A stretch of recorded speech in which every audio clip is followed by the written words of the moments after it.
قرآن مجید کی عظمت اور فضیلت کے ضمن میں پہلی حقیقت ہے کہ جسے ہمیں سامنے رکھنا چاہیے، اور اس حقیقت کے ادراک و شعور کے لیے قرآن پر ایمان لازم نہیں ہے، بلکہ یہ وہ بات ہے کہ جس کا اعتراف ہر شخص کرے گا، خواہ وہ قرآن کو اللہ کا کلام مانتا ہو یا نہ مانتا ہو۔ دوسری بات قرآن مجید کی عظمت کے ضمن میں یہ ہے، اور وہ اس پہلو سے پوری دنیا کو ماننی پڑے گی، اور واقعہ یہ ہے کہ جو ان میں اصحاب دانش و بینش ہے وہ مانتے ہیں کہ محمد الرسول اللہ صلی اللہ علیہ وسلم کا تعلق کسی پری ہسٹورک ایرا سے نہیں۔ حضور کل 1400 برس پہلے کی شخصیت ہے، تاریخ کا یوں سمجھیے کہ نصف النہار، the very mid day of history, کہ کوئی چیز بھی ان کی پردہ اخفاء میں نہیں ہے، اور حضور صلی اللہ علیہ وسلم کی یہ بات ہر شخص مانے گا کہ آپ نے تاریخ انسانی کا ایک عظیم ترین انقلاب برپا کیا۔ اس دور میں آپ کے علم میں ہوگا، ابھی کچھ 6-7 سال پہلے امریکہ میں ایک کتاب شائع ہوئی، دی 100۔ ڈاکٹر مائیکل ہارٹ اس کے مصنف ہیں۔ مشاہیر عالم کے موضوع پر اس سے پہلے بھی دنیا میں بہت کتابیں لکھی گئیں، بڑے انسان، بڑی شخصیتیں، ان کے چھوٹے چھوٹے لائف سکیچ، لیکن یہ کہ یہ کتاب اس اعتبار سے بڑی یونیک ہے، منفرد ہے، کہ انہوں نے 100 افراد کا انتخاب کیا، پوری انسانی تاریخ کی عظیم ترین 100 شخصیتیں، گریڈیشن کی، ان میں ایک درجہ بندی قائم کی۔ یہ 100 تو ہے عظیم ترین پوری نوع انسانی میں، ان میں عظیم ترین کون ہے، پھر نمبر 2 کون ہے، پھر نمبر 3 کون ہے۔ یہی وجہ ہے کہ انہوں نے تاریخی اعتبار سے مرتب نہیں کیا، کرونالوجیکل آرڈر میں نہیں، بلکہ اس ترتیب سے کہ جو عظیم ترین انسان ہے اس کے نزدیک نمبر 1 پر اس کو لائے، پھر نمبر 2 پر جو ان کے بعد ہے۔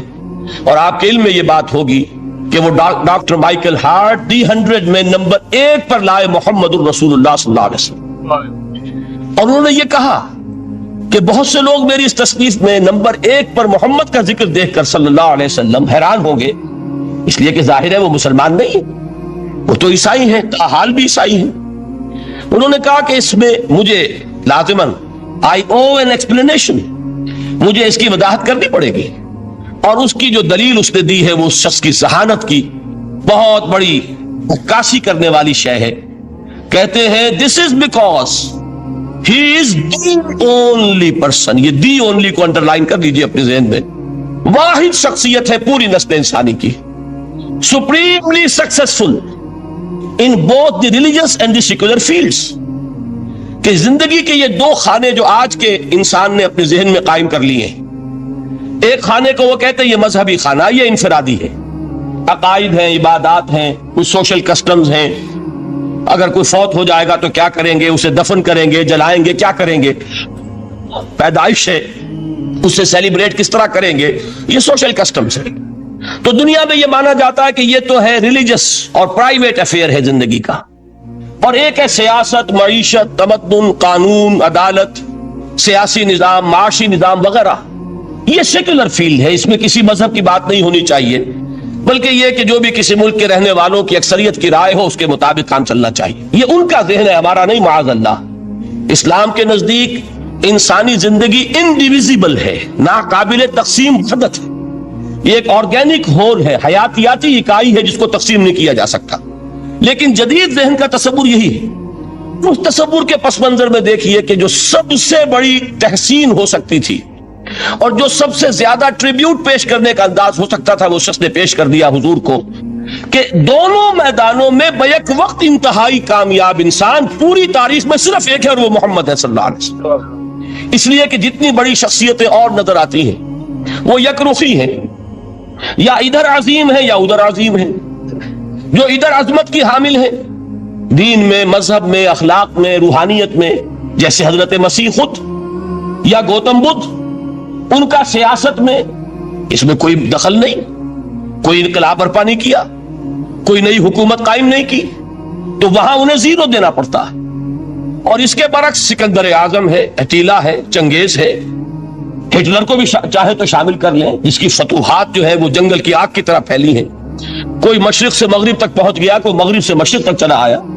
ہٹلر کہاں، آپ کو سکندر اعظم کہاں سے چلا، مقدونیہ سے، اور دریائے بیاس تک پہنچا، اور ادھر سے چنگیز ادھر سے گیا وہاں تک پہنچا ہے۔ اٹیلا جو ہے سینٹرل ایشیا سے اور یورپ کے میدانوں تک پہنچا ہے۔ لیکن مذہب اور اخلاق کے میدان میں انہیں صرف زیرو دینے سے کام نہیں چلتا، کوئی مائنس ویلیو معین کرنی پڑتی۔ یہ ہے دنیا کی عظیم ترین شخصیتوں کا حال۔ ایک شخصیت ایسی ہے محمد کی صلی اللہ علیہ وسلم کہ ان کے بارے میں یہ کہنا مشکل ہو جائے گا کہ ان کی زیادہ عظمت جو ہے وہ مذہبی میدان میں ہے یا زیادہ عظمت جو ہے وہ سیاسی اور ملکی میدان میں ہے۔ ایک نئی تہذیب، ایک نیا تمدن، ایک نیا طرز حکومت، ایک نیا نظام معیشت، ایک نیا سماجی اور معاشرتی نظام، ایک نیا قانون فوجداری، ایک نیا قانون دیوانی، زندگی کے ہر اعتبار سے ایک انقلاب برپا کیا ہے۔ یہ ہے محمد الرسول اللہ کا وہ کارنامہ جس کو کہ غیر مسلم بھی تسلیم کرنے پر مجبور ہے۔ چنانچہ شاید آپ نے نام سنا ہو، ہندوستان نے جو بڑے بڑے انقلابی پیدا کیے اس صدی میں، ان میں ایک ایم این رائے، جو کمیونسٹ انٹرنیشنل، جو باسکو میں یوں سمجھیے کہ پوری دنیا میں اشتراکی تحریکوں کو کنٹرول کرنے والا ادارہ، یہ شخص اس کا بہت اہم کارکن رہا ہے، ایم این رائے۔ اس نے ایک کتاب لکھی، دی ہسٹوریکل رول آف اسلام، اور وہ تسلیم کرتا ہے کہ تاریخ انسانی میں عظیم ترین انقلاب وہ ہے جو محمد نے برپا کیا صلی اللہ علیہ وسلم۔ تو یہ چیز دوسری ہے کہ جس کو ماننا پڑتا ہے۔ لیکن آپ حیران ہوں گے کہ یہ سیرت کا جلسہ تو نہیں تھا، میں قرآن کی عظمت بیان کر رہا تھا۔ یہاں اصل میں جس چیز کی طرف آپ کی توجہ دلانے مقصود ہے وہ یہ ہے کہ اس عظیم ترین انقلاب کے لیے حضور کا اعلی انقلاب قرآن تھا۔ اتر کر ہرا سے سوئے قوم آیا اور ایک نسخہ کیمیا ساتھ لایا۔ اس قرآن کے ذریعے ذہن بدلے، لوگوں کی سوچ بدلی، عقائد بدلے، نقطہ نظر بدلا، ان کا ویلیو سٹرکچر تبدیل ہو گیا۔ پہلے زندگی عزیز ترین متاع شمار ہوتی تھی، اب موت سب سے بڑھ کر خوش آئند ہے۔ شہادت ہے مطلوب و مقصود مومن، نہ مال غنیمت نہ کشور کشائی۔ یہ انقلاب یہ در حقیقت کس کے ذریعے سے ہوا ہے؟ سورہ فرقان میں اللہ تعالیٰ نے ارشاد فرمایا حضور سے، فَلَا تُطِعِ الْكَافِرِينَ وَجَاهِدْهُمْ بِهِ جِهَادًا كَبِيرًا۔ اے نبی، آپ ان کافروں کی باتیں نہ مانیے، ان کے کہنے کی طرف متوجہ نہ ہوئیے، اور اس قرآن کے ذریعے سے جہاد کیجئے۔ جیسے کہ ابھی آپ کو بتایا نظام الدین صاحب نے، اصل انقلاب جو محمد نے برپا کیا صلی اللہ علیہ وسلم وہ تلوار کے ذریعے نہیں ہے، تلوار کے ذریعے انقلاب کی تکمیل ہوئی ہے۔ تو در حقیقت جو انقلاب آیا ہے، انقلاب پہلے آتا ہے انسان کی سوچ میں، انقلاب آتا ہے انسان کے نقطہ نظر میں، انقلاب آتا ہے انسانوں کی شخصیتوں میں، ان کے کردار میں، ان کے شب و روز کے انداز میں۔ یہ انقلاب کون سی تلوار سے آیا؟ محمد تو تنہا تھے صلی اللہ علیہ وسلم، ایک فرد واحد سے دعوت کا آغاز فرمایا۔ یہ قرآن تھا در حقیقت، یہی سب سے بڑی تلوار ہے محمد رسول اللہ صلی اللہ علیہ وسلم کی۔ اس سے ذہنوں کو بدلا ہے، عقائد بدل دیے ہیں، نظریات بدل دیے ہیں، اسی سے لوگوں کا تزکیہ کیا ہے، اسی کو ان کے اندر اتارا ہے۔ یہ در حقیقت میں علامہ اقبال کا وہ شعر میرے سامنے آ رہا ہے، کیوں بجا در رفت جہاں دیگر شبت۔ عظمت قرآن کے ذکر میں فرماتے ہیں جب یہ قرآن کسی کے اندر اتر جاتا ہے اس کے اندر انقلاب آ جاتا۔ ہی از اے چینج پرسن، اس کی سوچ بدل گئی، نقطہ نظر بدل گیا۔ پہلے وہ کائنات کو سمجھتا ہوگا کہ خود بخود چل رہی ہے، اندھا بہرا مادہ اسے چلا رہا ہے، بائی این ایکسیڈنٹ یہ وجود میں آئی ہے۔ اب وہ سمجھتا نہیں، ایک اللہ ہے، علی کل شیء قدیر بکل شیء علیم، الحی القیوم، جس نے اس کائنات کو بنایا ہے، جو اسے چلا رہی ہے، جو مدبر ہے، یدبر الامر من السماء الی الارض، تدبیر فرما رہا ہے، وہ ہے کہ جس نے اس کائنات کو پیدا فرمایا۔ پھر یہ کہ پہلے وہ سمجھتا ہو کہ میری زندگی کیا ہے، وہی جو کہ شہنشاہ ظفر نے کہا تھا کہ عمر حیات مانگ کے لائے تھے 4 دن، بہادر شاہ ظفر آخری تاجدار خاندان مغلیہ کا، کہ عمر دراز مانگ کے لائے تھے 4 دن، 2 آرزو میں کٹ گئے 2 انتظار میں۔ کل زندگی کیا ہے؟ یہ 30 40 50 60 70 برس۔ قرآن نے بتایا نہیں، اور جو ترجمانی کی اقبال نے، تو اسے پیمانہ امروز و فردا سے نہ ناپ، جاویداں پہم دواں ہر دم جواں ہے زندگی۔ یہ تو ایک ابدی سلسلہ ہے، اس کے لیے کوئی اختتام ہے ہی نہیں۔ یہ موت جو ہے یہ دی اینڈ نہیں ہے، موت ایک زندگی کا وقفہ ہے، یعنی آگے چلیں گے دم لے کر۔ یہ انقلاب ہے انسان کے فکر کا اور سوچ کا۔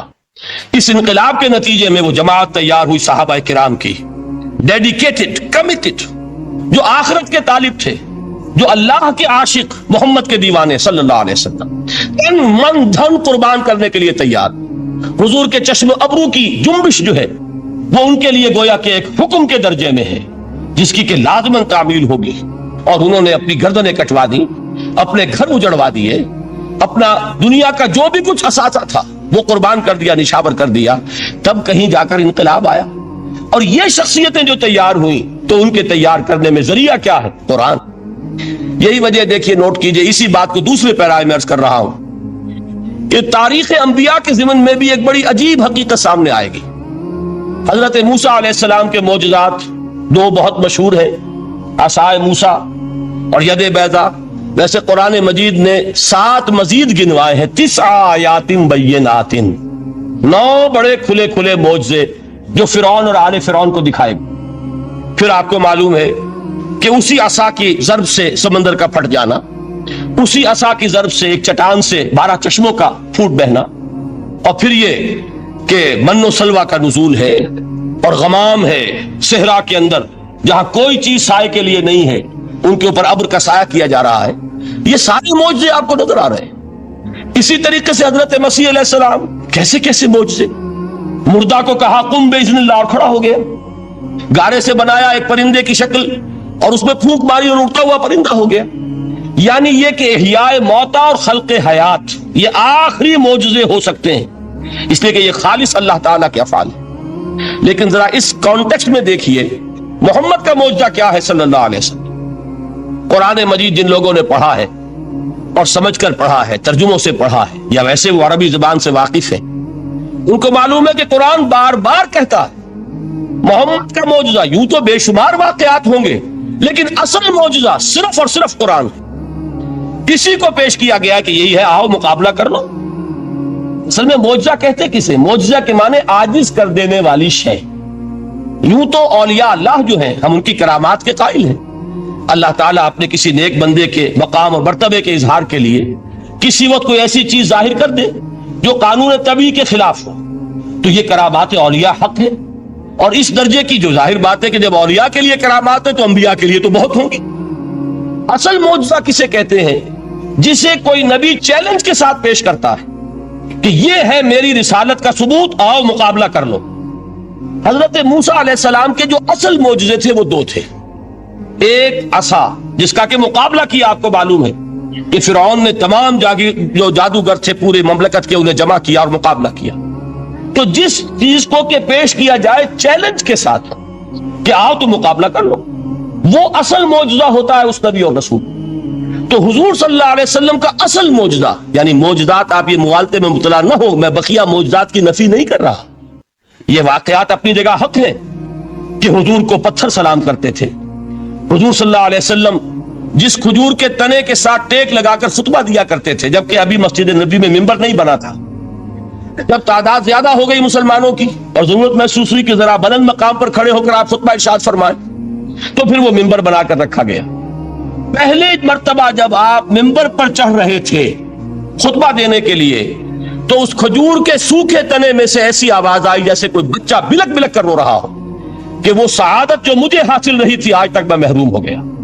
تو یہ انبیاء کا مقام ہے. مولانا روم نے اسی لیے کہا ہے کہ فلسفی کو منکر حنانہ است, از حواس انبیاء بیگانہ است. فلسفی اور عقلیت پرست انسان وہ تو حنانہ کا انکار کر دے گا, کیسے ممکن ہے سوکھا تنا اور اس کے اندر سے بچے کی طرح بلکنے کی آواز آئے. لیکن یہ اس لیے کہ وہ انبیاء کے خصوصی احوال جو ہیں ان کو جانتے نہیں. اس قسم کے خرق عادت واقعات حضور کی زندگی میں بھی بے شمار ہوئے, لیکن حضور کا وہ معجزہ جس میں تحدی کے ساتھ چیلنج کے انداز میں کہا گیا کہ آؤ مقابلہ کر لو, وہ صرف اور صرف قرآن ہے. چنانچہ آپ سورہ بنی اسرائیل میں دیکھیں گے قُلْ لَئِنِ اجْتَمَعَتِ الْإِنسُ وَالْجِنُّ عَلَىٰ أَن يَأْتُوا بِمِثْلِ هَٰذَا الْقُرْآنِ لَا يَأْتُونَ بِمِثْلِهِ وَلَوْ كَانَ بَعْضُهُمْ لِبَعْضٍ ظَهِيرًا. اے نبی چیلنج کر دیجئے, اگر تمام انسان اور تمام جن مل کر یہ چاہیں کہ اس قرآن جیسی کوئی تصنیف کر دیں, تو چاہے وہ ایک دوسرے کا کتنی بھی اس میں مدد کریں اور تعاون کریں, وہ ہرگز قرآن جیسی کتاب تصنیف نہیں کر سکتے. اس سے آگے بڑھ کر یہ بات کہی گئی, اچھا پورا قرآن نہیں لا سکتے, اس قرآن کی طرح کی 10 صورتیں ہی تصنیف کر لو. جب اس کا بھی جواب نہیں دیا گیا تو جسے کہتے ہیں برسبیل تنزل, اور پنجابی میں کہتا ہے کہ برے کو گھر تک پہنچانا. وہ برے کو گھر تک پہنچانے کے لیے فرمایا ایک صورت ہی بنا لاؤ. یہ سورہ ہود میں اور سورہ یونس میں یہ مضمون آیا, اور پھر سورہ بقرہ میں ہجرت کے بعد جو پہلی سورت نازل ہوئی اس میں پھر اس کو دہرا دیا گیا. وَإِن كُنتُمْ فِي رَيْبٍ مِّمَّا نَزَّلْنَا عَلَىٰ عَبْدِنَا فَأْتُوا بِسُورَةٍ مِّن مِّثْلِهِ وَادْعُوا شُهَدَاءَكُم مِّن دُونِ اللَّهِ إِن كُنتُمْ صَادِقِينَ. کہ اگر تمہیں کوئی شک ہے اس کتاب کے بارے میں جو ہم نے نازل فرمائی ہے, شک کیا ہوگا؟ شک اسی بات میں ہوگا کہ شاید یہ محمد کا اپنا کلام ہے صلی اللہ علیہ وسلم, یا کوئی اور انسان ہے جو انہیں سکھا پڑھا رہا ہے. اگر تمہیں اس نوعیت کا کوئی شک ہے تو اس جیسی ایک سورت بنا لاؤ. فاتو بسورۃ من مثلی, اور نوٹ کیجئے گا سورۃ العصر بھی سورت ہے, سورۃ الکوثر بھی سورت ہے. 3 آیات بھی اگر ایسی تم تصنیف کر کے لے آؤ تب تو تمہیں کچھ شک کرنے کا حق حاصل ہوگا.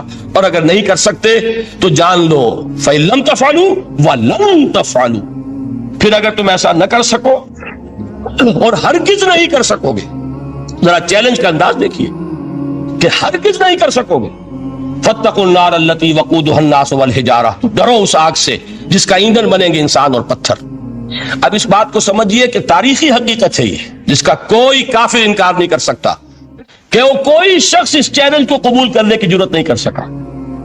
اگر جھوٹ موٹ کو بھی کوئی کھڑا ہو جاتا اور کہتا کہ ٹھیک ہے میں نے یہ ایک صورت بنائی ہے اور میرا دعویٰ یہ ہے کہ یہ قرآن جیسی ہے, تو ایک کنٹروورسی تو پیدا ہو جاتی نا. کچھ لوگ چاہے کہتے کہ نہیں یہ قرآن کے سطح کی نہیں ہے, لیکن یہ کہ اس کا دعویٰ تو ہو جاتا. لیکن تاریخ یہ بتا رہی ہے کہ سرے سے کسی شخص نے اس کی جرات نہیں کی. اس درجے وہ قرآن سے مرعوب ہوئے. تو حضور کا سب سے بڑا معجزہ جو آج تک زندہ ہے, اس کو ذہن میں رکھیے, میں نے جو حضرت موسیٰ حضرت عیسیٰ کے معجزات گنوائے ہیں وہ در حقیقت ان کی اپنی ذات کے ساتھ تھے. ید بیضا موسیٰ کے ساتھ تھا, عصا معجزہ اس وقت تھا جب موسیٰ کے ہاتھ میں تھا.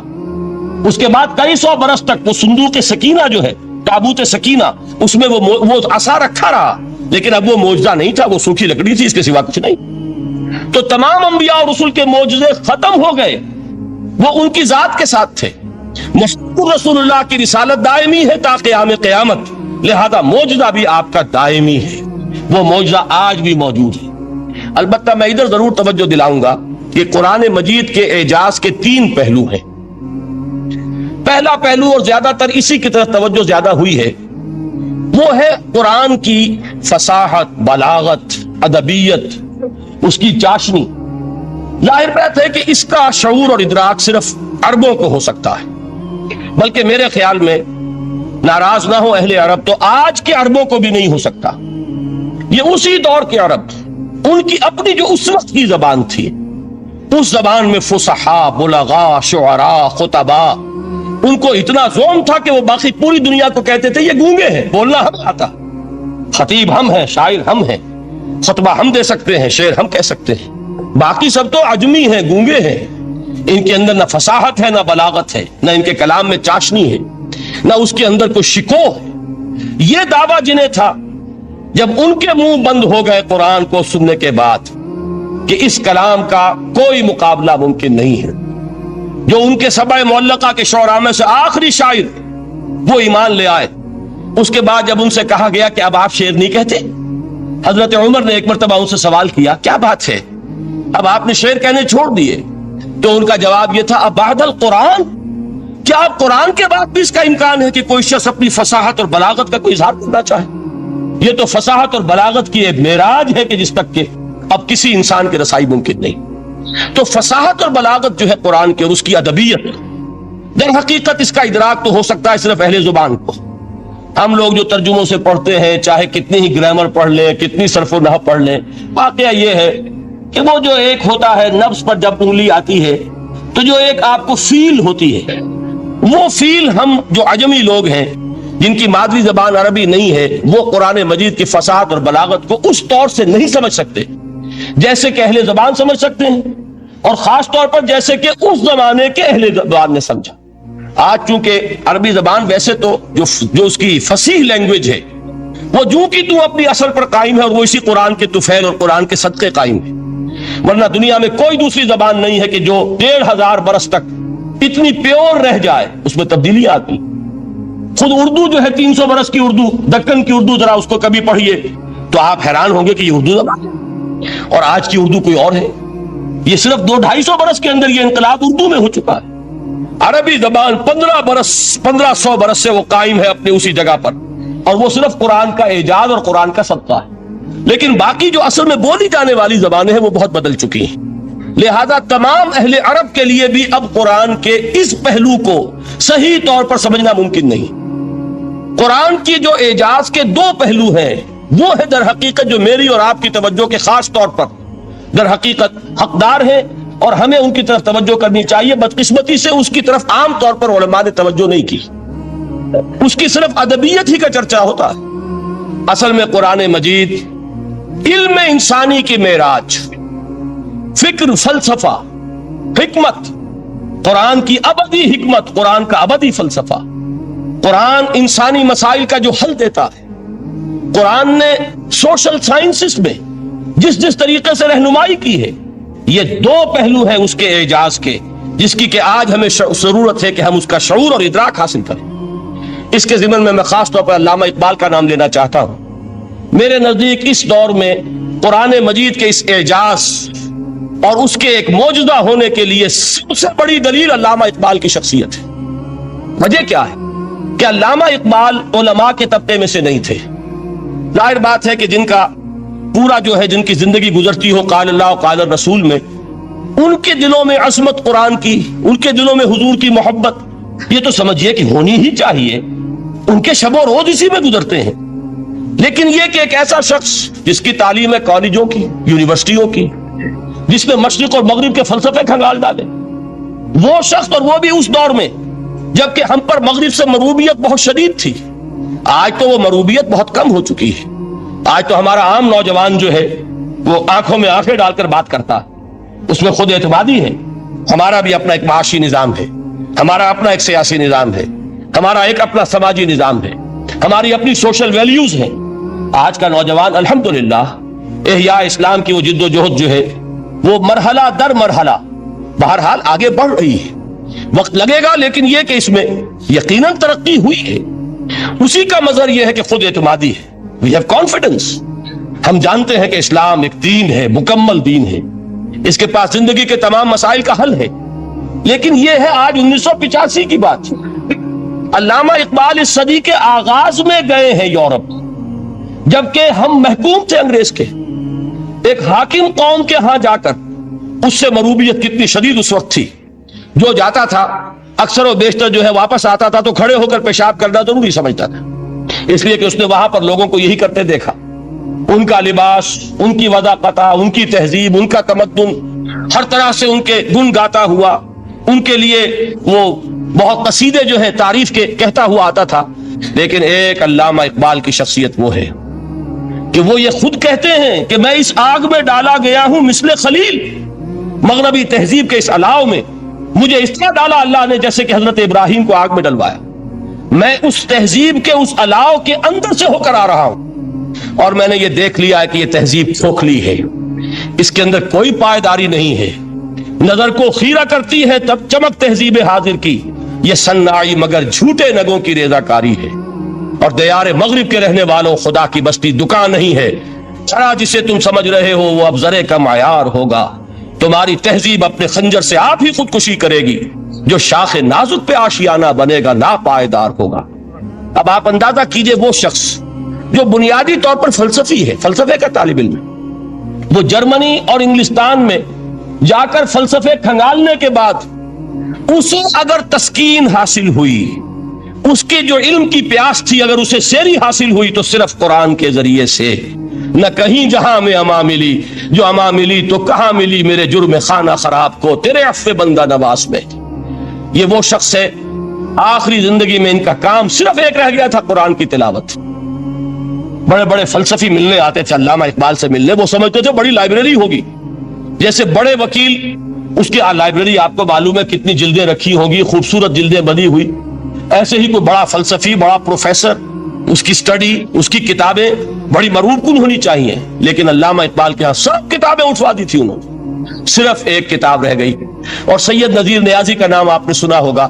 انہوں نے جب یہ گواہی دی ہے یہ واقعہ شاید آپ کے علم میں نہ آیا ہو، یہ بہت اہم واقعہ ہے۔ وہ یہ لکھتے ہیں کہ میں نے ایک مرتبہ علامہ سے پوچھا کہ کچھ لوگ اعتراض کرتے ہیں یا یہ خیال ظاہر کرتے ہیں کہ آپ نے اپنا فلسفہ خودی نیٹشے سے لیا ہے، کوئی کہتا ہے فلاں سے لیا ہے، کوئی کہتا ہے فلاں سے لیا ہے، کچھ آپ خود بتا سکیں گے کہ آپ کے فلسفہ خودی کی سورس کیا ہے؟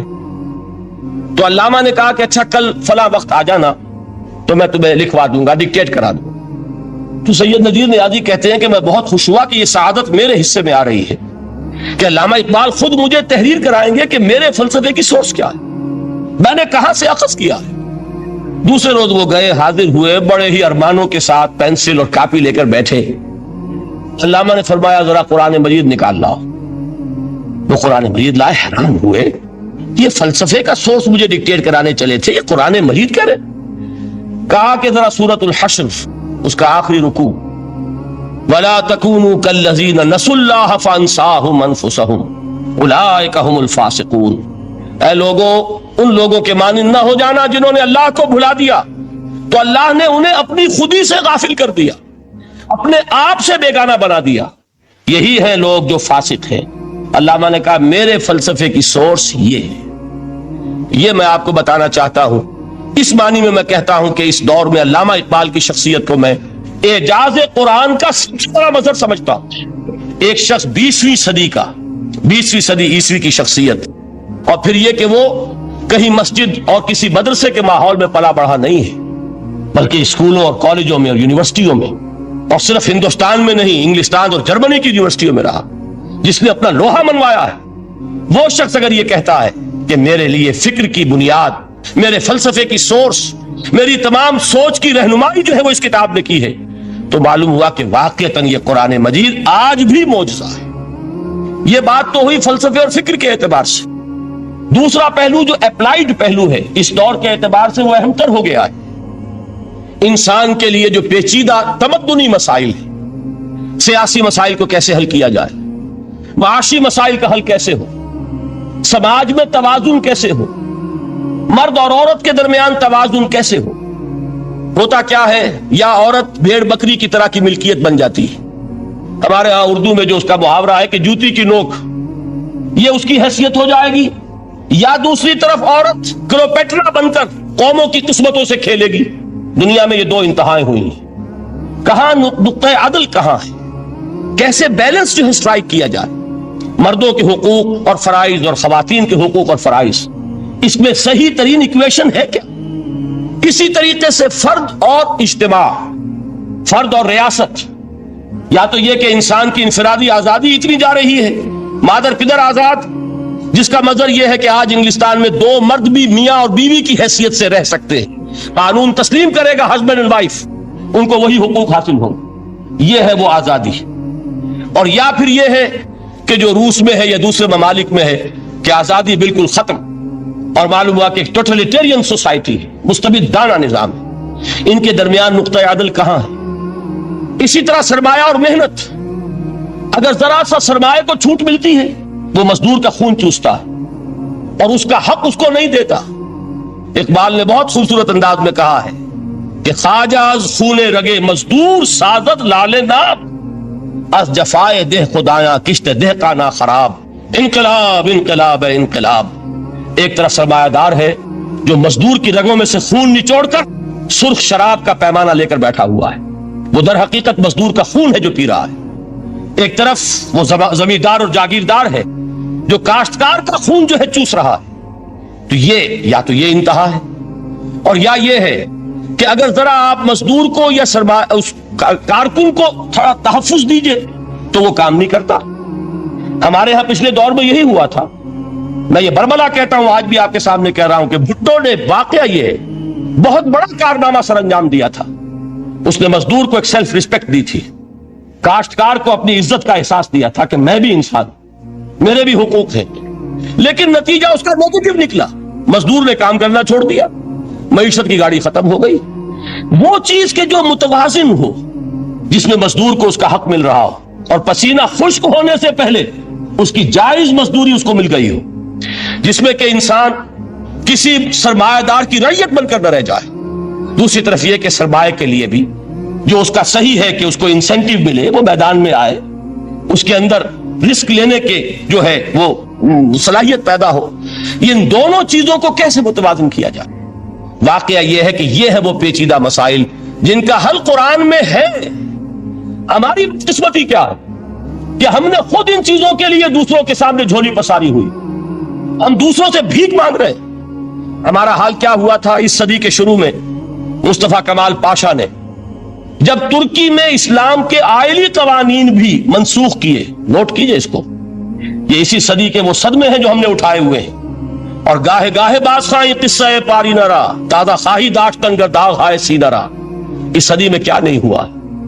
عربوں کی ریوولٹ ترکوں کے خلاف، ان کے پیٹھ میں جو خنجر گھونپا، اور ایک انگریز، ایک کرنل لارنس کی وہ ساری شرارت، اس کے نتیجے میں ایک عظیم مملکت عثمانیہ، سلطنت عثمانیہ، دی گریٹ آٹومان امپائر، اس کے چیتڑے اڑ گئے. اور اس کے بعد وعدے کیے تھے عربوں سے کہ ہم تمہیں حکومت دیں گے. ہوا کیا کہ ان کے چھوٹے چھوٹے ٹکڑے کیے اور تقسیم کر لیے. مغربی سامراج کا دور شروع ہو گیا. اس کا ایک رد عمل مصطفیٰ کمال پر اس درجے شدید ہوا، اس نے ہر چیز جس کا تعلق عربوں سے تھا اس کو ختم کر دیا، ملک بدر کر دیا. عربی میں اذان نہیں ہوگی، عربی میں نماز نہیں پڑھی جائے گی. اور اسی کے ضمن میں یہاں تک گیا کہ فیملی لاز بھی رومن لاز جو ہے وہ نافذ کیے. تو یورپ کے اخبارات نے اس وقت یہ طنز کیا تھا مسلمانوں پر، یہ مسلمان عجیب قوم ہے، کہتے یہ ہے کہ ہمارے پاس دنیا کا بہترین ضابطہ ہے، بہترین قانون ہے، ہمارے قانون سے بہتر کسی کا قانون نہیں. اور حال یہ ہے کہ فیملی لاز کے لیے بھی یہ ہم سے بھیک مانگ رہے ہیں، ہم سے وہ قوانین لے کر اپنے ہاں نافذ کر رہے ہیں. آج بدقسمتی سے اکثر و بیشتر مسلمان ممالک کا حال یہی ہے. آج ہم ان سے بھیک مانگ رہے ہیں. کہیں جمہوریت کی بھیک ہے، کہیں سوشلزم کی بھیک ہے، کہیں کسی اور سماجی نظام کی بھیک ہے، کہیں مرد اور عورت کی کامل مساوات کا ایک نظریہ ہے، شانہ بشانہ چلنے والا فلسفہ ہے، جو خالص مغرب کی تہذیب کی ایک بھیک ہے جو مانگی جا رہی ہے. کاش کہ آج قرآن کے اس اصل اعجاز کی طرف، جو اس کا اصل معجزہ اس دور کے لیے، میں نے عرض کیا کہ اعجاز قرآنی کا وہ معجزہ کہ وہ فصاحت اور بلاغت کی معراج ہے، وہ یا تو اپریشیٹ کر سکتے ہیں اہل عرب، اور اہل عرب میں سے بھی حقیقت میں وہ جو قدیم جاہلی شاعری کے جاننے والے ہیں جو بہت کم رہ گئے، اب وہ جان سکتے ہیں کہ جب قرآن نازل ہوا تو کیوں زبانیں گنگ ہو گئی تھی، کیوں کوئی ایک شخص جھوٹ موٹ کو بھی مدعی بن کر نہیں آ سکا کہ یہ میں نے قرآن کی جیسی ایک کتاب یا قرآن جیسی ایک سورت یا قرآن کی طرح کے چند جملے میں نے موضوع کر دیے ہیں. لیکن دوسرا پہلو ہے فکر اور فلسفہ، اس کے اعتبار سے جس کا سب سے بڑا ثبوت اس دور میں علامہ اقبال. اور تیسرا پہلو ہے Islamic social sciences, political science, economics, sociology. اس میں جو کچھ قرآن نے دیا ہے، جو آج بھی انسان کی رہنمائی کے لیے بہترین نظام ہے، اس نظام کو ہم سمجھے، اسے دنیا کے سامنے پیش کریں، تب در حقیقت قرآن مجید کا اعجاز سامنے آئے. یہ دو پہلو تو میں نے وہ عرض کیے ہیں کہ جو کسی غیر مسلم کو بھی نظر آئیں گے. قرآن کا پریزروڈ ہونا، اس کی انٹیگریٹی، اوتھینٹسٹی، یہ چیزیں وہ ہے کہ جو سب نے مانی. قرآن کے ذریعے تاریخ انسانی کا عظیم ترین انقلاب برپا ہونا، یہ وہ بات ہے کہ جو کسی اندھے کو بھی دیکھنی پڑتی ہے. اس حقیقت کا اعتراف دشمن کو بھی کرنا پڑتا. میں یاد دلا دوں آپ کو، ایچ جی ویلز، آپ نے نام سنا ہوگا، سائنٹیفک فکشن میں اس کا بڑا اونچا مقام ہے، لیکن اس نے تاریخ نسل انسانی پر بھی دو کتابیں لکھی، a short history of the world اور a concise history of the world. Concise history of the world میں وہ شخص حضور کے ذکر پر جب آتا ہے تو میں صرف ذکر کر رہا ہوں، نقل کفر نہ باشد. اس نے حضور کی شخصیت پر بڑے رقیق حملے کیے، بڑے گھٹیا حملے کیے. حضور کی خاص طور پر تعدد ازدواج کا جو معاملہ ہے، یہ کڑوی گولی ان کے حلق سے اتر نہیں سکتی، اس لیے کہ ان کا آئیڈیل ہے حضرت مسیح اور حضرت یحییٰ، جان دی بیپٹسٹ اینڈ جیسس آف نزارت. ان دونوں نے ایک شادی بھی نہیں کی، تجرد کی زندگی بسر کی، لہذا ایک شادی بھی ان کے نزدیک گھٹیا فعل ہے. تو حضور نے تو کی ہے 11 شادیاں، 11 نکاح آپ کے. یہ جو کڑوی گولی ہے یہ ان کے حلق سے نیچے نہیں اترتی، اس لیے میں انہیں معذور سمجھتا ہوں. تو اس نے اس پہلو سے تو بڑے حملے کیے، لیکن خطبہ حجۃ الوداع کے وہ جملے جو ہے تاریخی، پورے کے پورے اس نے کوٹ کیے. لا فصل لعربی علی عجمی ولا لعجمی علی عربی وَلَا لِأَحْمَرَ عَلَىٰ أَسْوَدَ وَلَا لِأَسْوَدَ عَلَىٰ أَحْمَرَ إِلَّا بِالتَّقْوَىٰ كُلُّكُمْ بَنُو آدم وآدم من تراب۔ کسی عرب کو کسی عجمی پر کوئی فضیلت نہیں، کسی عجمی کو کسی عرب پر کوئی فضیلت نہیں، کسی گورے کو کسی کالے پر کوئی فضیلت نہیں، کسی کالے کو کسی گورے پر کوئی فضیلت نہیں سوائے تقویٰ کے۔ تم سب کے سب آدم کی اولاد ہو اور آدم مٹی سے بنائے گئے تھے۔ یہ الفاظ لکھ کر کہتا ہے کہ جہاں تک human fraternity, equality and freedom, تین الفاظ نوٹ کیجئے، انسانی حریت، انسانی مساوات، انسانی اخوت، کہتا ہے کہ جہاں تک ان تین چیزوں کے واضح ہیں، سرمنس کا تعلق ہے، وہ تو دنیا میں پہلے بھی بہت کہے گئے۔ عیسائی ہونے کے باوجود خاص طور پر نام لیتا ہے جیزس آف نزارت۔ سرمنس تو حضرت مسیح کے ہاں بھی بہت مل جائیں گے کہ تمام انسان برابر ہیں، سب کو بھائی بھائی ہونا چاہیے، سب انسان آزاد ہیں، تمیز بندہ و آقا فساد آدمیت ہے۔ لیکن وہ کہتا ہے کہ یہ ماننا پڑتا ہے تاریخ انسانی میں پہلی مرتبہ ان اصولوں پر ایک انسانی معاشرہ قائم کیا محمد نے صلی اللہ علیہ وسلم۔ یعنی حضور کے ساتھ یہ معاملہ ایمپٹی سلوگنز کا نہیں ہے، یہ صرف واز نہیں ہے، یہ صرف سرمنز نہیں ہے، یہ ایمپٹی سلوگنز نہیں ہے۔ He translated these things into actuality۔ ایک حقیقت، ایک واقعہ کی شکل دی ہے محمد نے صلی اللہ علیہ وسلم۔ وہ معاشرہ پیدا کیا جس میں انسانی اخوت، انسانی مساوات اور انسانی حریت، یہ تینوں اقدار بتمام و کمال موجود تھی۔ یہی وجہ ہے اس صدی میں نوٹ کیجئے گاندھی جی، موہن داس کرم چند گاندھی، جس کو آج پوری دنیا میں تسلیم کیا جاتا ہے، عالم عرب میں بھی مہاتما گاندھی کی بڑی عزت ہے۔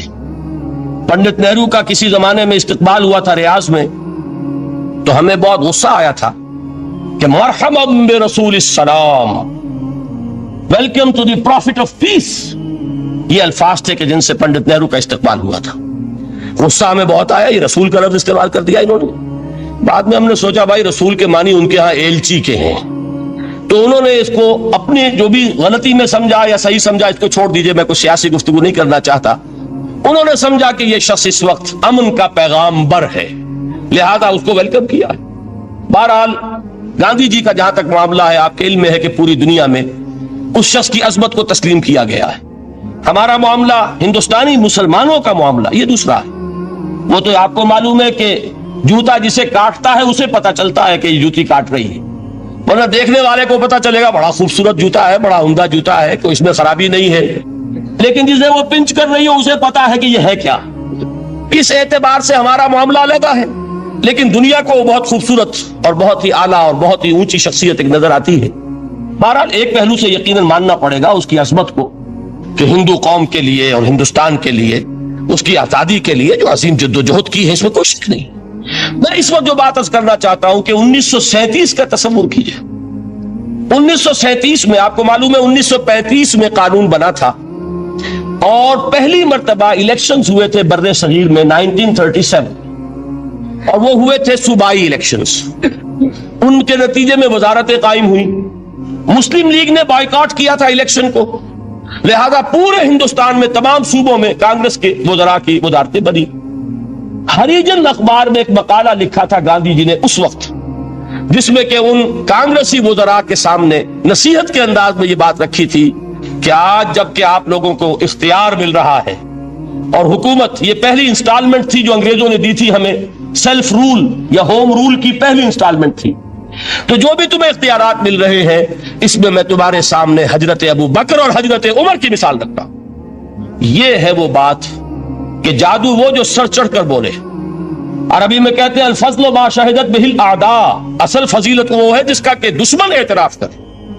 مہاتما گاندھی اگر اعتراف کر رہا ہے کہ تاریخ انسانی کی عظیم ترین شخصیتیں حکومت کی سطح پر وہ ابو بکر اور عمر ہیں، تو ابو بکر اور عمر کس درخت کے پھل ہیں؟ وہ شجرہ طیبہ، شجرہ نبوت ہے کہ جس کے پھل ہیں ابو بکر اور عمر، جن کو تربیت دی ہے محمد نے صلی اللہ علیہ وسلم۔ تو معلوم ہوا کہ یہ چیزیں وہ ہیں کہ جس کا لوہا آج دنیا مان رہی ہے، لہذا ہمیں قرآن مجید کے اعجاز کے پہلو سے ان اعتبارات سے خود بھی توجہ کرنی چاہیے اور دنیا کو بھی ادھر متوجہ کرنا چاہیے۔ اب میں تبرکاً 3 مقامات سے میں نے آیات پڑھی ہیں، قرآن مجید کی عظمت کا وہ ادراک اور شعور جو ہمیں ہو سکتا ہے، ہم وہ کہ جو قرآن کو مانتے ہیں اللہ کا کلام، ہم اس بنیاد پر سمجھے کہ اللہ نے اپنے کلام کی کیا مدح کی ہے. اور نمبر دو، یہ فارسی کا ایک مصرع ہے کہ قدر گوہر شاہ دانت یا بدانت گوہری. ہیرے جواہرات کی قدر و قیمت یا بادشاہوں کو معلوم ہوتی ہے جو ان میں کھیلتے ہیں، اور یا یہ کہ جوہری کو جو ان کا کاروبار کرتا ہے، جانتا ہے، پہچان ہے، پرکھتا ہے. عام آدمی کو کیا پتا، اس کے ہاتھ پہ اگر کوئی آپ ہیرا رکھ دیں وہ سمجھے شاید کوئی کانچ کا ٹکڑا، اسے اس کے اندر کوئی فرق محسوس نہیں ہوگا. قدر گوہر شاہ دانت یا بدانت گوہری، کہ ہیرے جواہرات جو ہیں ان کی قدر و قیمت کا اندازہ بادشاہوں کو ہوتا ہے یا جوہری کو ہوتا ہے. تو قرآن مجید کا عظمت کا صحیح ادراک یا اللہ کو ہے یا محمد الرسول اللہ کو ہے صلی اللہ علیہ وسلم. باقی جو کچھ دنیا دیکھتی ہے وہ تو وہ ظاہر کا ایک پہلو ہے، وہ تاریخی حقائق ہیں جو میں نے آپ کے سامنے رکھے. باقی قرآن مجید کی عظمت کا کوئی صحیح ادراک ہو سکتا ہے یا وہ اللہ تعالیٰ کی زبانی اور یا ہوگا محمد الرسول اللہ صلی اللہ علیہ وسلم کے فرامین کی روح سے. اسی لیے میں نے 3 جگہ سے آیات پڑھی ہیں. ایک مقام سے سورہ رحمان کی ابتدائی 4 آیات، سورہ یونس کی 2 آیات، سورہ حشر کی 1 آیت، اور 3 احادیث نبویہ ہیں جن کا میں نے ذکر کیا ہے، اس لیے کہ تیسری جو ہے وہ بہت طویل حدیث ہے، وہ پوری میں اس وقت نہیں پڑھ سکتا تھا. اس کے صرف ابتدائی اور آخری کلمات میں نے اس وقت آپ کو سنائے. میں تھوڑی سی تشریح ان کی کروں گا تاکہ قرآن مجید کی عظمت کا جو نقش میرے اور آپ کے قلب پر ہونا چاہیے وہ صحیح در حقیقت ان آیات اور احادیث کی روشنی میں ہمارے دلوں پر قائم ہو جائے. دیکھیے، قرآن مجید کی عظمت یہ کلام ہے. اس کی کلام کی عظمت کا پہلا پہلو ہے متکلم کی عظمت کے اعتبار سے. عربی میں کہا جاتا ہے کہ کلام الملوک ملوک الکلام ہے. بادشاہوں کا کلام کلاموں کا بادشاہ ہوتا ہے. بادشاہ جب گفتگو کرے گا معلوم ہوگا شاہانہ انداز ہے.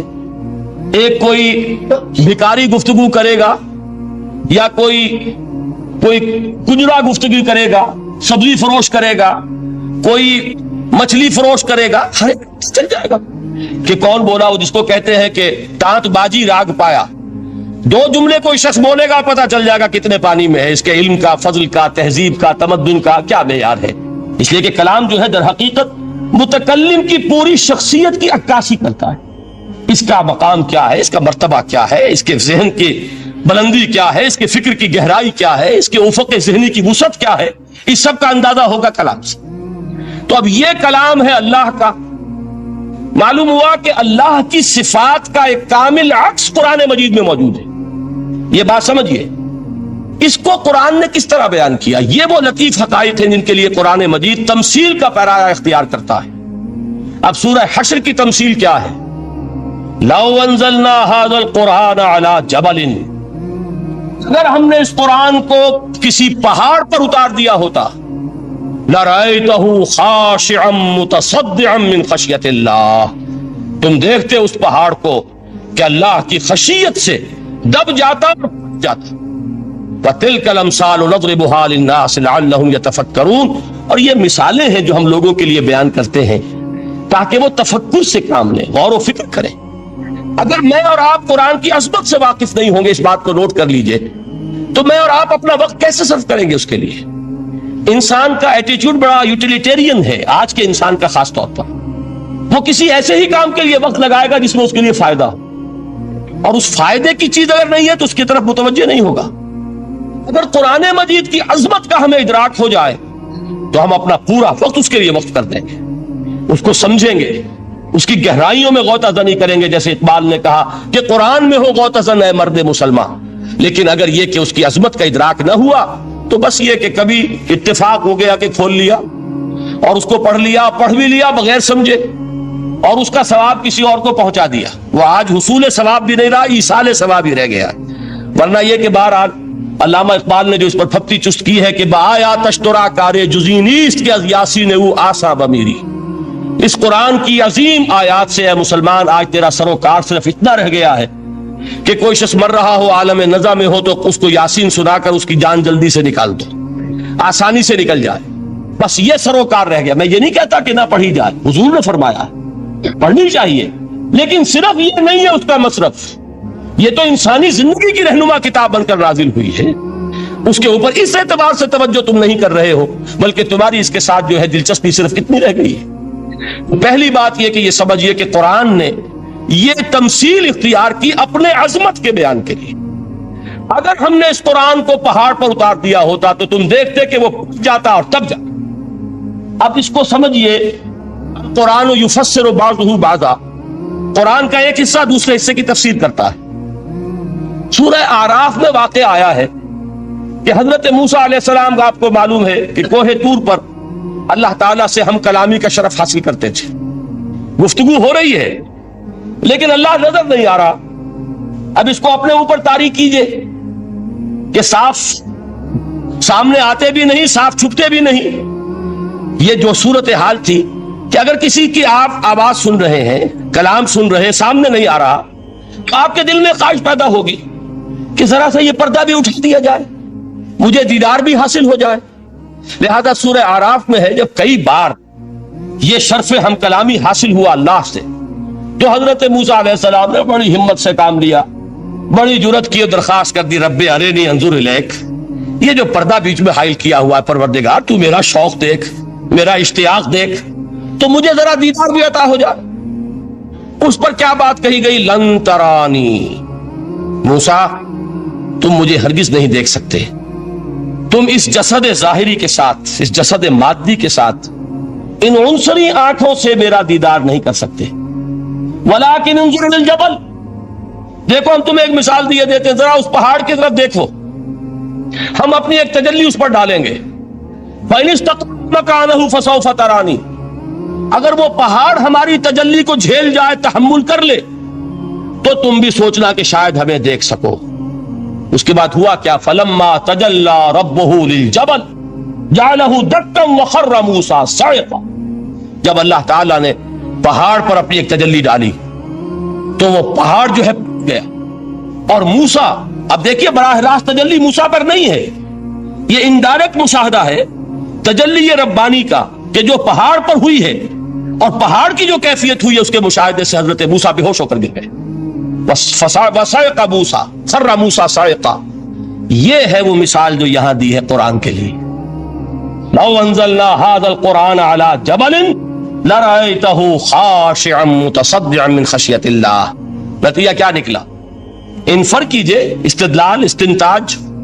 نتیجہ یہ نکلا کہ جو تاثیر تجلی ذات ربانی کی ہے وہی تاثیر کلام ربانی کی ہے. صرف یہ ہے کہ ہمیں اس کا شعور نہیں، ہمیں اس کا ادراک نہیں. یہ بالکل ذات کی تجلی کی جو تاثیر تھی وہی قرآن خود بیان کر رہا ہے کہ اس کلام ربانی کی. اس کو بھی علامہ اقبال نے خوب کہا ہے، فاش گویم آنچ در دل مزمرست، صاف کہہ دیتا ہوں جو کچھ میرے دل میں ہے. یہ کتابیں نہیں، چیزیں دیگر است. اسے کتاب نہ سمجھ بیٹھنا قرآن کو، یہ کتاب نہیں ہے، کچھ اور ہے. کچھ اور کیا ہے؟ مثل حق پنہاؤ ہم پیداستو، زندہ پائندہ گویاستو. یہ تو جیسے اللہ تعالیٰ کی ذات ہے، مثل حق، ذات حق سبحانہ و تعالیٰ کی طرح یہ زندہ ہے، پائندہ ہے. مثل حق پائندہ گویاستو، یہ جو ہے زندہ ہے، یہ متکلم ہے، کلام نہیں ہے.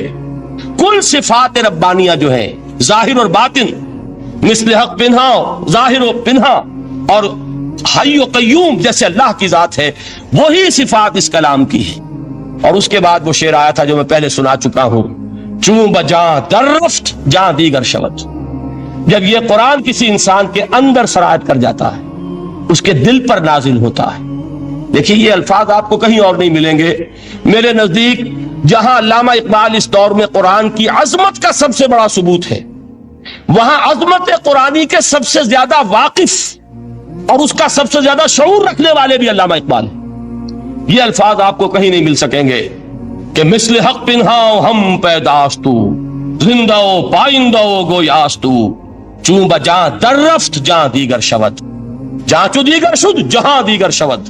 جب یہ انسانوں کے اندر سرایت کر جاتا ہے، ان کے اندر ایک انقلاب آ جاتا ہے، اور یہ اندر کا انقلاب ہے جو ایک عالمی انقلاب کا پیش خیمہ بنتا ہے.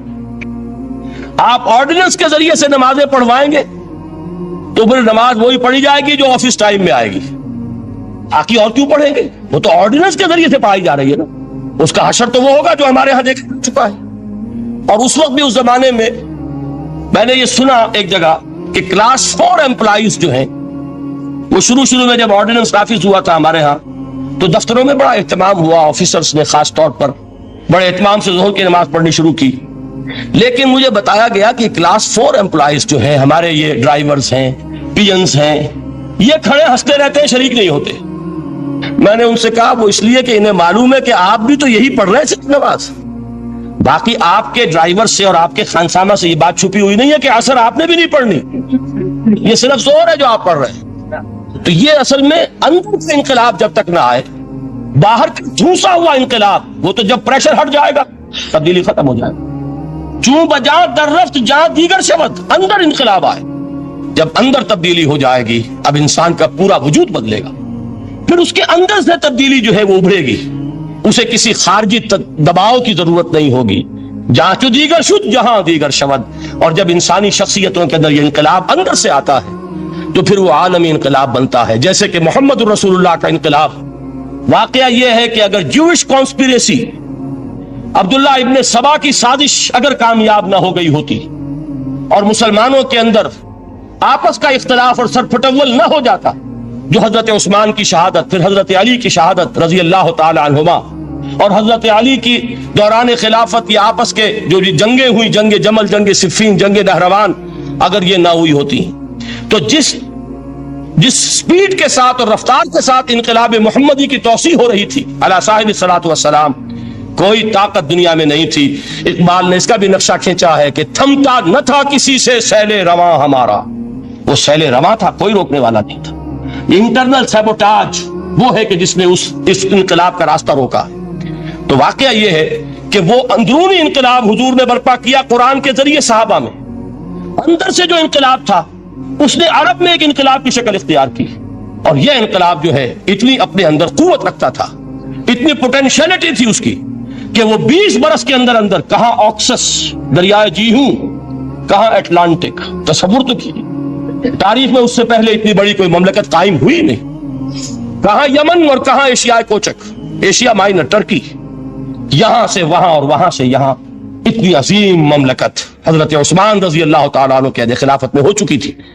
یہ بات اگر یہ چلتا معاملہ آگے تو کوئی قوت اب نہیں رہی تھی، سلطنت روما ختم ہو چکی تھی، سلطنت کسرا ختم ہو چکی تھی، فرشتے اڑ گئے تھے، اب کون سی طاقت رہ گئی تھی جو سیلاب کا راستہ روکتی؟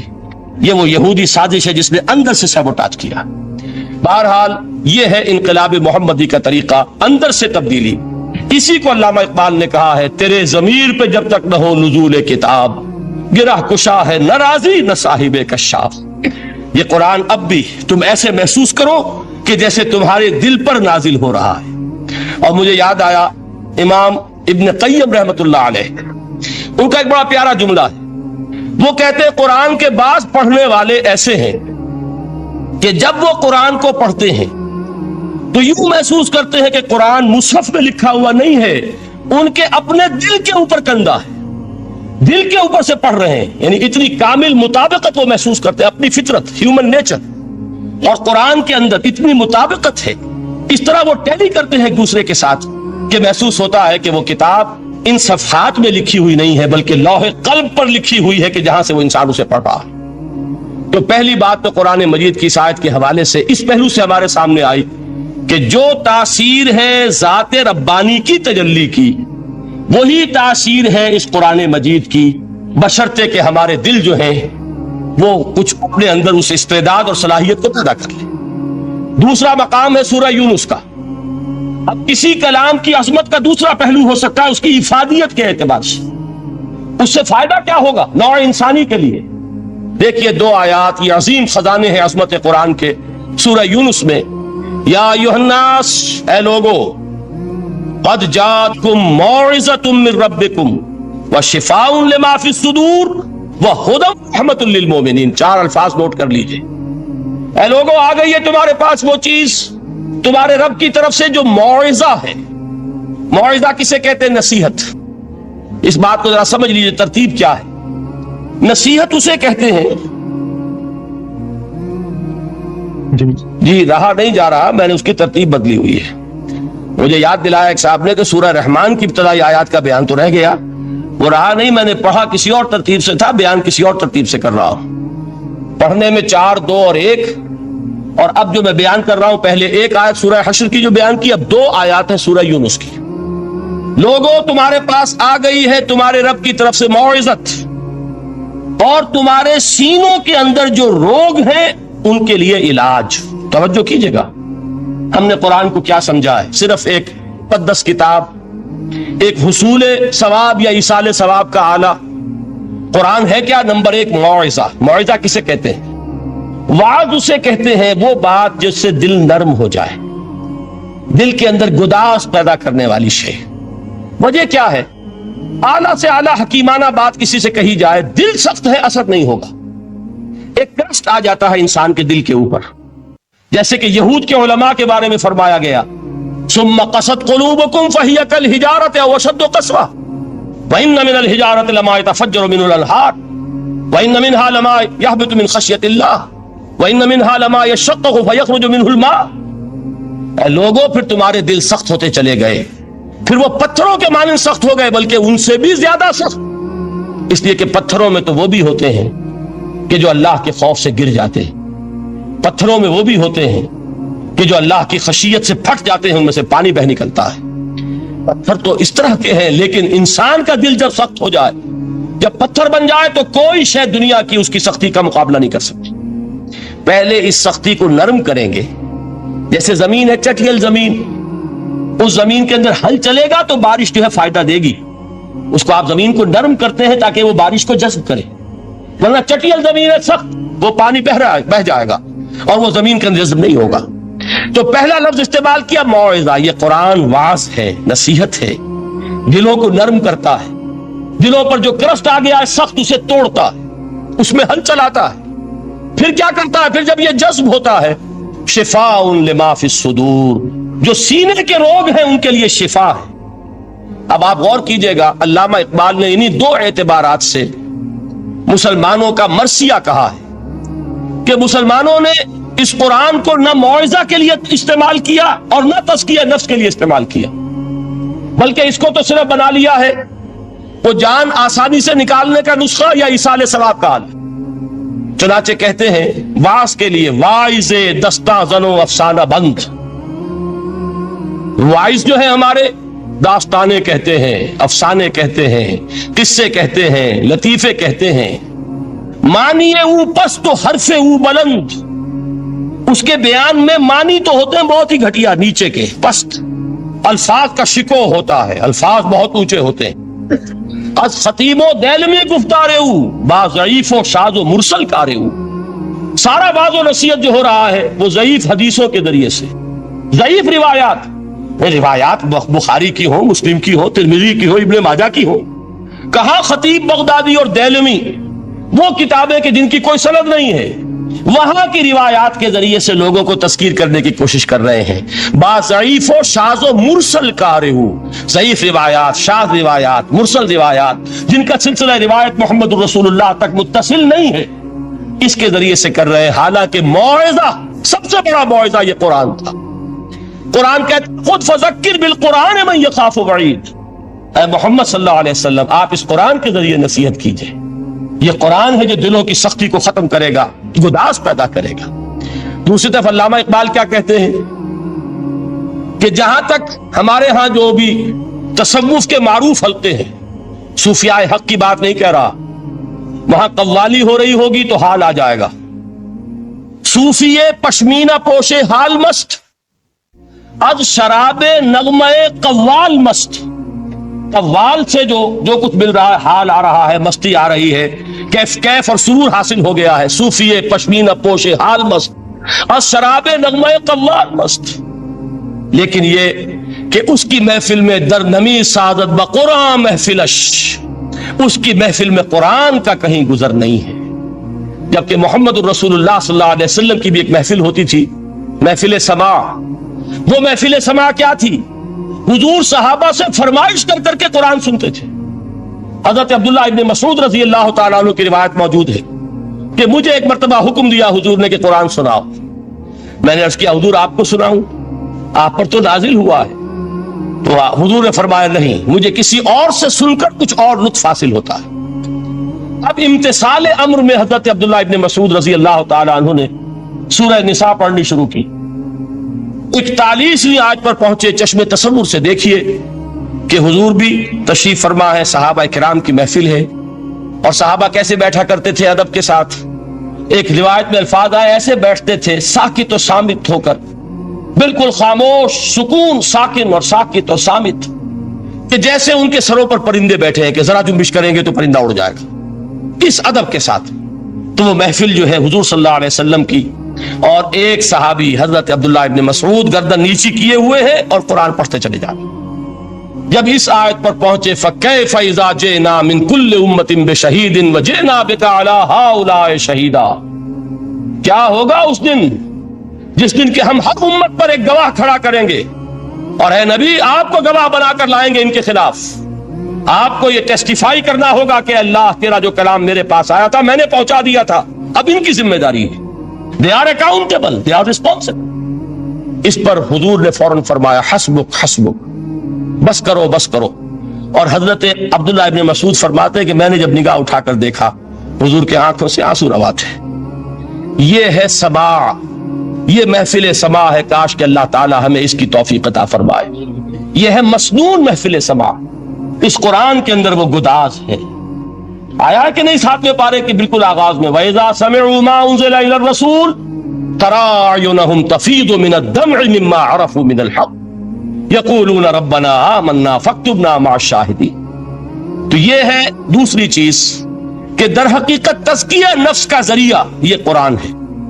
سینوں میں جو روگ ہیں, حب دنیا, حب مال, حب شہرت, حب اقتدار, جس کو کہ ایڈلر کہتا ہے دی ارج ٹو ڈومینیٹ, میرا غلبہ ہو, میرا تسلط ہو, میں نمایاں ہو جاؤں, میری حکومت بن جائے, اختیار میرے ہاتھ میں آ جائے, دی ارج ٹو ڈومینیٹ. یہ ساری ارجز ہیں ہماری در حقیقت جس سے فساد رونما ہے. یہ حب مال ہے جس کی وجہ سے ہمارے اندر تنافس ہے. الہاکم التکاثر حتی زرتم المقابر, یہ کثرت اور بہتات کی طلب تمہیں غافل کیے رکھتی ہے یہاں تک کہ قبروں تک جا پہنچتے ہو. آنکھ انسان کی کھل نہیں پاتی. جس کے پاس 10 نسلوں کے لیے کھانے کو موجود ہے اس کی بھی حرص جو ہے اور مزید کا لالچ جو ہے وہ ختم نہیں ہوتا. یہ چیزیں ہیں اصل روگ. ان دلوں کے روگوں کا اور سینوں کے اندر کے امراض کا علاج قرآن ہے. یا ایھا الناس قد جاءتکم موعظۃ من ربکم وشفاء لما فی الصدور. اب جب یہ دو چیزیں ہو جائیں گی, تیسرا لفظ ہے ہدن. ہدایت بیکار ہے جب تک دل میں گداز نہ ہو. ہدایت بیکار ہے جب تک کہ نیت درست نہ ہو. کوئی شخص بڑا عالم ہے لیکن اپنے علم کو اس نے ذریعہ بنایا ہے دنیا کمانے کا, تو در حقیقت یہ قرآن اس کے حق میں ہدایت نہیں ہے, اس کے حق میں عذاب خدا بندی کا ذریعہ بن رہا ہے. حضور نے خود فرمایا القرآن حجت لک و علیک. یہ قرآن یا تمہارے حق میں حجت ہے یا تمہارے خلاف حجت بنے گا قرآن کے قیامت کے دن. اس لیے کہ ایک شخص اس کو دنیا کمانے کا ذریعہ بنا رہا ہے, ایک شخص اس کو شہرت کے حصول کا ذریعہ بنا رہا ہے, ایک شخص علم کو ذریعہ بنا رہا ہے دنیا میں نمایاں ہونے کا, اپنی تعریف کا. حضور نے فرمایا کہ قیامت کے دن سب سے پہلے 3 افراد کا معاملہ پیش ہوگا عدالت خدا بندی میں. ایک وہ جو بڑا عالم سمجھا جاتا تھا, اس سے بڑا علم پھیلا. دوسرا وہ جو بہت صاحب ثروت تھا, اس نے بہت خیرات کے کاموں میں پیسہ لگایا. تیسرا وہ جو دنیا میں شہید سمجھا جاتا تھا کہ اللہ کی راہ میں جنگ کرتے ہوئے جان دے. اللہ ان تینوں سے جو اس کو نعمتیں دی تھی ان کا ذکر کر کے پوچھے گا کہ میں نے تمہیں یہ دیا, تمہیں یہ دیا, تمہیں یہ دیا, تم کیا کر کے لائے؟ وہ شہید کہے گا کہ اللہ میں نے تیری راہ میں جنگ کی اور اپنی جان دے دی تاکہ تو راضی ہو جائے. اللہ فرمائے گا کذبتا, تو نے جھوٹ بولا. انک قاتلت لئن یقال جریء, تو نے تو یہ جنگ اس لیے کی تھی کہ کہا جائے کہ بڑا جری ہے, بڑا بہادر ہے. یہ لوگوں سے بہادری کے تمغے لینا تمہارا مقصود تھا. وقد قیل, وہ کہا جا چکا ہے, اب یہاں تمہارے لیے کچھ نہیں. اور فرشتوں کو حکم ہوگا اور وہ اوندے منہ اس کو گھسیٹتے ہوئے جہنم میں جھونک دیں. دنیا میں شہید سمجھا جا رہا ہے, آخرت میں جہنمی ہے. یہی حال اس عالم کا ہوگا, یہی حال اس دولت مند کا ہوگا. تم نے یہ علم پھیلایا تھا کہ تمہارے علم کا چرچا ہو جائے, تمہاری شہرت ہو جائے, لوگ تمہاری دستبوسی کرنے لگیں, لوگ تم سے جھک کر ملے. وہ دنیا میں ہو گیا, تمہارا مطلوب مل چکا, تمہارا مقصود حاصل ہو چکا, اب یہاں کچھ نہیں. تو جان لیجئے کہ جب تک دلوں کے روگ درست نہ ہو, علم بیکار ہے, ہدایت قطعاً مفید ہے. پہلے دلوں کا کرسٹ اترے, اس کی سختی دور ہو، یہ ہے موعظہ۔ دلوں کے اندر سے حب جاہ، حب دنیا، حب مال نکلے، یہ ہے تزکیہ۔ شفاء لما فی الصدور، اب ہدایت خداوندی، اب راستہ آپ دیکھیں گے اور اس راستے پر چلیں گے۔ یہ ہدایت جو ہے دنیا میں، یہی آخرت میں رحمت کی شکل میں ظاہر ہوگی۔ جنہوں نے اس قرآن کی ہدایت سے فائدہ اس دنیا میں اٹھایا، آخرت میں رحمت خداوندی کی بدلیاں ان پر سایہ کریں۔ ایک حدیث میں تو باقاعدہ الفاظ آئے ہیں کہ سورہ بقرہ اور سورہ آل عمران یہ دو بدلیوں کی صورت میں ظاہر ہوں گی میدان حشر میں، اور ان لوگوں پر سایہ کریں گی کہ جن کو ان سے بڑی محبت تھی۔ یہ چار الفاظ نوٹ کر لیجئے اسی ترتیب کے ساتھ: یا ایھا الناس قد جاءتکم موعظۃ من ربکم وشفاء لما فی الصدور وہدی ورحمۃ للمؤمنین قل بفضل اللہ وبرحمتہ۔ اے نبی کہہ دیجئے یہ اللہ کا بڑا فضل ہے، لوگوں سمجھو، اس کی بڑی رحمت کا ظہور ہوا ہے اس قرآن کی شکل میں۔ اس کی رحمت کا مظہر اعظم قرآن ہے، اس کے فضل کا سب سے بڑا ثبوت قرآن ہے۔ فبذالک فلیفرحوا، اس پر انہیں خوشیاں منانی چاہیے۔ اترانا ہے تو اس پر اترائیں کہ اتنی بڑی دولت ہمارے پاس ہے، اتنا بڑا احسان ہے جو اللہ نے ہم پر کیا ہے۔ فبذالک فلیفرحوا هو خیر مما یجمعون، جو چیزیں یہ جمع کرنے کی فکر کر رہے ہیں ان سے کہیں زیادہ قیمتی یہ قرآن ہے۔ کاش کہ یہ دو آیات ہی ہمارے قلب کے اوپر یہ کندہ ہو جائیں۔ پہلی بات میں نے عرض کی تھی، اس کا شعور ہر ایک کے لیے ممکن نہیں، اس کا باطن بیدار ہو چکا ہو۔ لو انزلنا هذا القرآن على جبل لرأيته خاشعا متصدعا من خشیۃ اللہ، جن کی ارواح بیدار ہو چکی ہوں وہ قرآن کی اس تاثیر کو محسوس کریں گے۔ لیکن یہ دوسری چیز ہے کہ جو ہمارے لیے پریگمیٹک پہلو سے، عملی اعتبار سے، افادے کے اعتبار سے یہ چار الفاظ اور رحمت اور فضل خدابندی کا سب سے بڑا مظہر، اور خوشیاں مناؤ کہ اللہ کی یہ نعمت تمہارے پاس موجود ہے۔ اب وہ تیسرا مقام ہے سورہ رحمان کا، بڑی چھوٹی چھوٹی آیات۔ آپ نے سنا ہوگا حضور نے سورہ رحمان کے بارے میں فرمایا ہے، سورۃ الرحمان عروس القرآن۔ یہ سورہ رحمان جو ہے یہ قرآن کی دلہن ہے۔ جیسے دلہن کو آپ خوشنما لباس پہناتے ہیں، آراستہ پیراستہ اس کو گہنے اور اس کو زیور پہناتے ہیں، تو جس طریقے سے سجاتے ہیں آپ دلہن کو، اللہ تعالیٰ نے ایک سورت قرآن مجید میں یہ ایسی رکھی ہے سورہ رحمان کہ اسے خوب سجایا ہے۔ اس میں الفاظ کا در و بست، اس کا اپنا ایک ڈیوائن میوزک ہے۔ وہ تو اللہ تعالیٰ قراء جو ہے، خاص طور پر مصر کے قراء، اللہ تعالیٰ ان پر رحمت نازل فرمائے، ان کی خطاؤں سے درگزر کرے۔ جس طرح قرآن کے انٹرنسک میوزک کو انہوں نے واضح کیا ہے۔ واقعہ یہ ہے کہ اگر یہ لوگ نہ ہوتے، شیخ عبد الباسط محمد عبد الصمد، شیخ محمود خلیل الحصری، یہ لوگ کہ جنہوں نے قرآن کے اس غنا، میوزک، یہ لفظ جو ہے آپ حیران نہ ہو کہ میں یہ کوئی شاید توہین کر رہا ہوں قرآن کی، حضور نے یہ لفظ استعمال کیا، تغنو، اس قرآن کو اچھی سے اچھی خوش الحمدی کے ساتھ پڑھو۔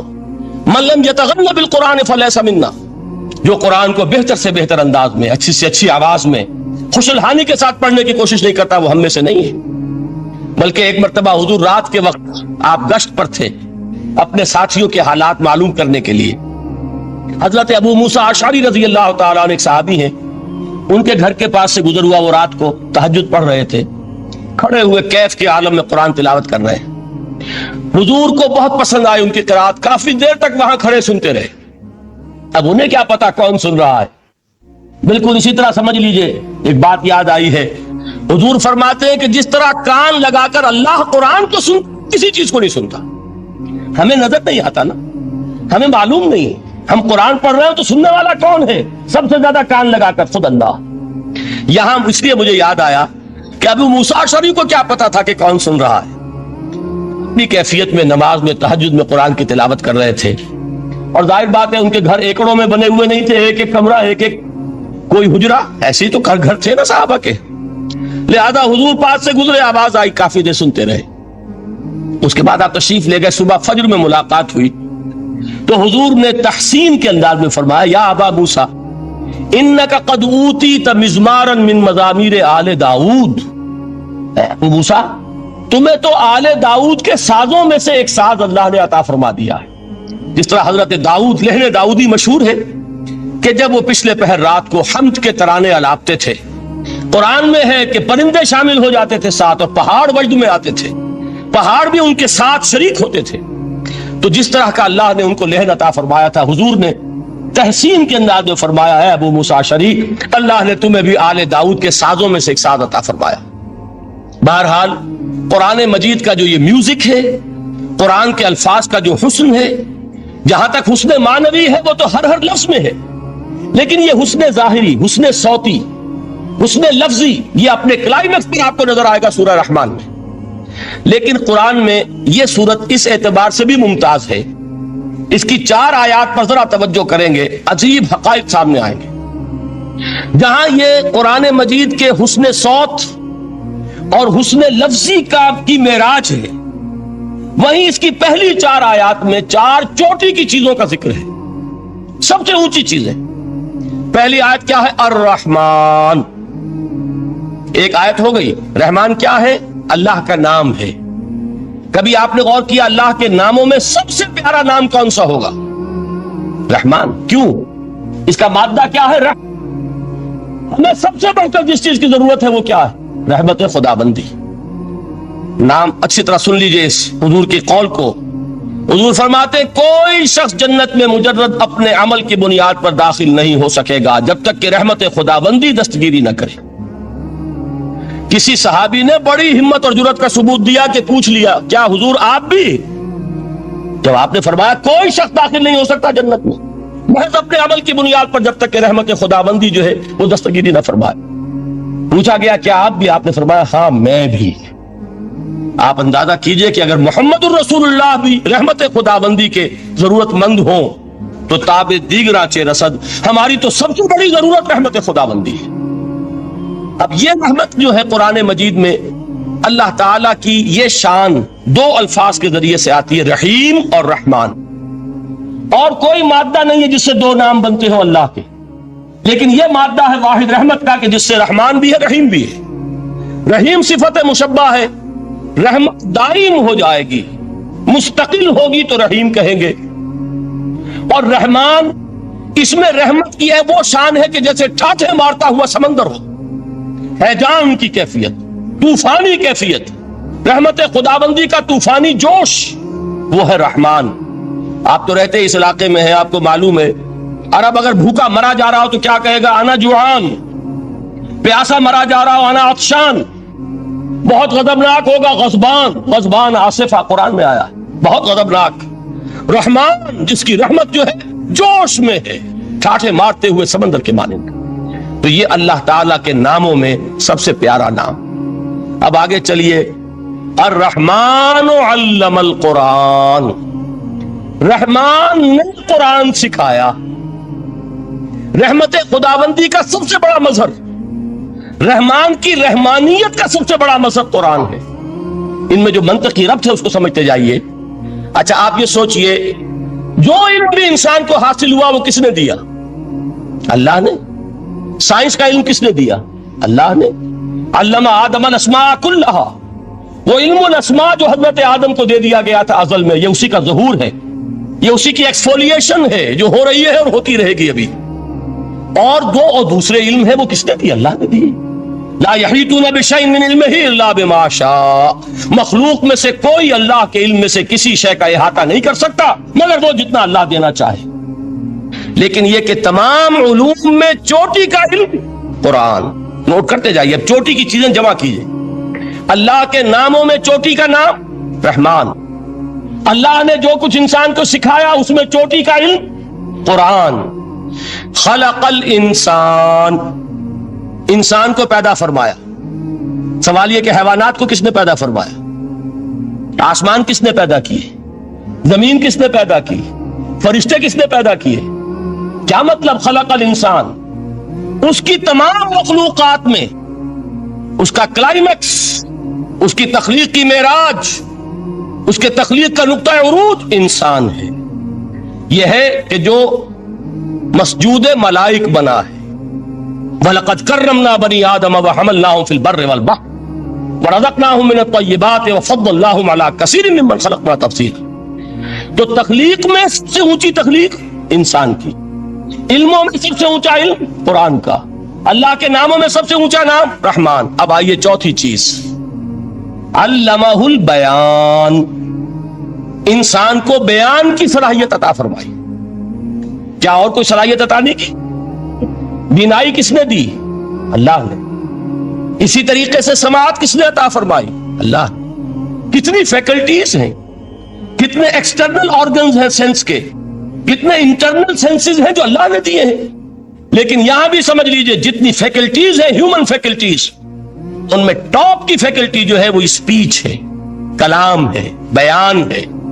جن لوگوں نے میڈیکل سائنس کا مطالعہ کیا ہے وہ جانتے ہیں کہ یہ برین ہے، ہیومن برین، اس برین میں جو وہ اوپر ایک زرد سا مادہ ہوتا ہے، گرے میٹر، اس کی ایک کوٹنگ ہوتی ہے، یہ ہائیسٹ ایوالوڈ فارم ہے.